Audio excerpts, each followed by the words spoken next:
Good evening, Dungeon Masters, I'm Baron Durop.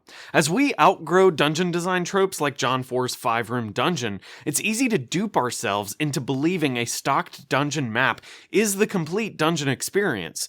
Too often we focus exclusively on the map itself, and not the actual processes used to facilitate dungeon traversal. While a map's design is obviously important, just as important is the misunderstood crawling system which makes a dungeon's ecology feel alive and threatening.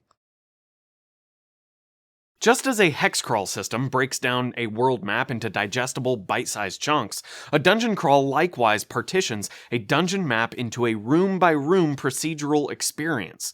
These procedures are used to leverage the party's movement and exploration as a timekeeping device, so as to apply a systematic yet droning pressure to the party's resources. Using procedures to eat away at food, torches, lack of rest, time, and in some cases character sanity, a dungeon master can more easily highlight the dungeon environment itself as dangerous, not just the dangerous denizens that live within it. To make a dungeon crawl worthwhile, you don't need a huge map sprawling some 200 sheets of paper. That said, a 3-room ogre's lair is far too small as well. A worthwhile dungeon size will have a few dozen rooms split among a handful of levels. To this end, a metropolitan shopping mall not only makes for a good example of size and scale, but also interconnectedness. That shopping mall will have a number of entrances into its anchor stores, smaller storefronts connecting to centralized plazas and thoroughfares, escalators or elevators further connecting those plazas to the levels above and below, and even obfuscated service tunnels for maintenance workers or retailer staff use. While it might take a mall rat 15 minutes to walk from one end of a mall to the other using any one of the available routes, this rate of movement can only be done in a well-lit, safe environment. Turn off the lights, add a bunch of zombies, myconids, and oozes, and drop that shopping mall 200 feet underground, and a 15-minute walk might take hours, even days. As soon as an ambling band of ghouls traps a party inside a Claire's boutique, Constitution saving throws against nickel allergies is the last thing the party's gonna worry about. The dungeon's droning pressure is made even worse when the party knows they only have 2 torches and a day's rations remaining. The looping layout of a good dungeon design means that danger could approach the players from any angle at any time. Therefore, the only way players can cover their rear is to use various dungeoneering equipment to build some kind of barricade. Pythons to jam doors, caltrops to entangle stairs, or even a dumped-out keg of holy water for a +5 puddle of zombie repellent are all possible safety measures. Of course, for every piece of gear the party crams into their backpacks, they have one less spot for rations, water skins, and torches. Obviously, the trigonometry needed for maintaining a character's weight limit is only a masochist's version of fun, but encumbrance rules still serve their purpose for those moments when the party is in town and shopping for their upcoming delve. Only so many water skins, rations, or torch bundles can be carried. Even if a party decides to forego all of those resources and instead rely on magic, each known spell like Create Food and Water, Dancing Lights, and Tiny Hut all gobble up spots on the list which could have been used for other spells. Even with all of this said, the most overlooked and misunderstood aspect of dungeon crawling is the resource of time itself. Walking slowly, stealthily, and safely down a hallway takes time. Searching a wall for traps takes time, and uncursing a trapped magic item with a dispel magic ritual all takes time. Characters have to eat rations at least once a day, a ritual takes 10 minutes to cast, and a torch burns out after every hour.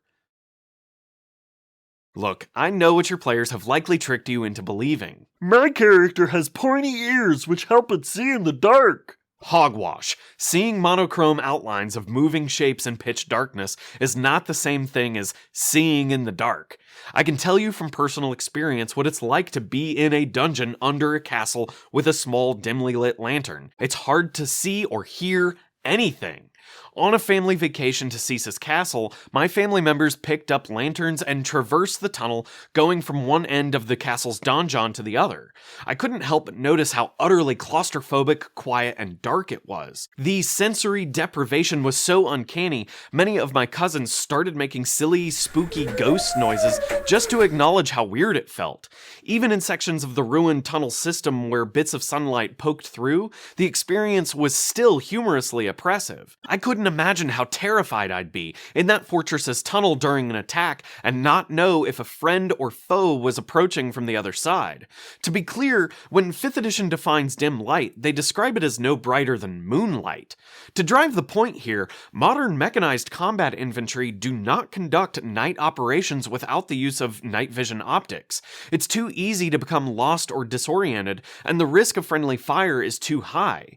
Dark vision, therefore, might be appropriate for characters to dive for cover when a torch gets snuffed out, but to read runes on a statue's plinth, detect a tripwire in a corridor, or do anything requiring fine eyesight is simply impossible. In essence, there is no passive perception when everything is lightly obscured. Now that it's clear that elves and tabaxi still need torches, we can implement some kind of time-tracking tool to cause attrition to character light sources, food, water, and rest. While you can use a dungeon crawl time-tracking sheet, which I'll link to in the description, a simple way is to use a d6 as a turn-down die. Every time the players do something meaningful, like creep into a room and search for traps, investigate a bookshelf for scrolls or potions, discern how to open a found secret door, or translate an ancient dialect scripture on a statue, assume the players take roughly 10 minutes of fiddling about. For every 10 minutes, turn the die up one value. Once the die rolls back from 6 to 1, you know an hour has passed and their torch will go out. If it seems like this 10-minute abstraction is a long time to accomplish a given task, just think about how much harder your lost car keys would be to find if you were in a haunted crypt deep underground. Further, using an additional die of another color or face value to count the hours the party is in the dungeon is useful as well. 6 or 8 hours spent dungeon delving is extremely stressful, and while 5th edition characters might be superheroes, this delve duration ceiling might be the right amount of time for characters, if they can't get rest, to start suffering exhaustion, madness, or some other taxing condition relevant to the dungeon's environment, like losing constitution points in an ice cavern. Timekeeping mechanisms like this are also good reminders for when a long duration spell expires, like Warding Bond or Conjure Animal. Lastly, you can use these dice clock checkpoints to remind yourself of random encounter possibilities.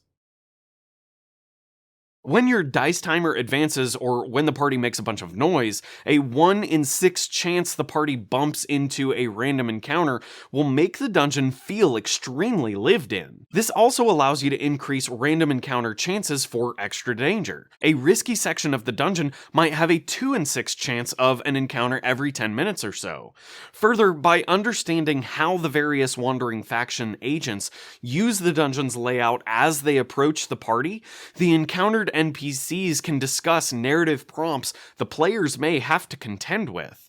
If some goblin scouts pass over half a dozen of their fallen brethren, only to bump into the party 2 rooms later, those goblins will likely demand explanation if they aren't immediately belligerent. When keying up various rooms in your large dungeon layout, you can also roll multiple encounters together and ponder what their interaction might look like. A goblin warband, if it bumped into a basilisk, might have gotten a few good licks in before the whole crew was turned into stone. Therefore, an interesting keyed encounter for the party to find are those new goblin statues with a long blood trail leading off into darkness. Stalking dungeon rooms which might be otherwise nondescript in this way helps reinforce the dangers of the dungeon and inform the party of the factions within it. All this said, use a dungeon crawl system to reinforce a dungeon's claustrophobic, constrained, and dangerous environment, and to apply pressure to the party's resources while they're MacGuffin hunting. If you'd like to help me make more content like this in the future, please consider supporting me on Patreon or becoming a channel member. Thanks for watching, Dungeon Masters, and until next time, good night.